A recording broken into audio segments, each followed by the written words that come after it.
Dalam rangka memperingati Nuzul Quran, Harno Joyo, Wali Kota Palembang, melaksanakan sholat tarawih berjamaah di Masjid Agung Palembang yang dilanjutkan dengan kegiatan Nuzul Quran di Masjid Agung Palembang. Ribuan masyarakat antusias mengikuti tabligh akbar peringatan Nuzul Quran ini. Diawali dengan lantunan ayat suci Al-Quran dan dilanjutkan tausiah agama, menjadikan suasana menjadi hikmat. Dalam kegiatan ini juga turut hadir PLT Sekda Provinsi Sumsel Joko Imam Sentosa.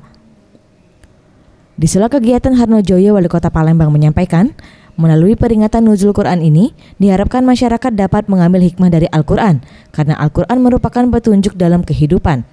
Selain itu, agar masyarakat juga dapat terus belajar dan memahami Al-Quran, dan mengaplikasikannya dalam kehidupan sehari-hari, agar dapat selamat dunia akhirat, karena Al-Quran merupakan resep dari kesejahteraan hidup di dunia maupun akhirat.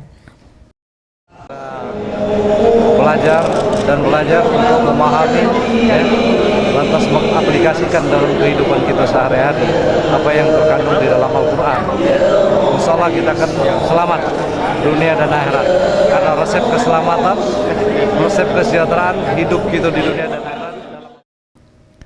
Sementara itu, Joko Imam Sentosa, PLT Sekda Sumsel, menyampaikan, dengan peringatan Nuzul Quran ini melengkapi ibadah puasa dan diharapkan dengan peringatan ini dapat menjadikan Sumsel menjadi lebih baik lagi.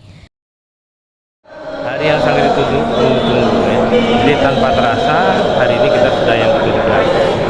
Oleh karenanya ini memperingati turunnya Quran dan bulan Ramadan yang penuh berkah, penuh rahmat, penuh maghfirah. Ini sangat membawa kebahagiaan umat Islam. Anugerah Sandi Pratama, Sriwijaya TV.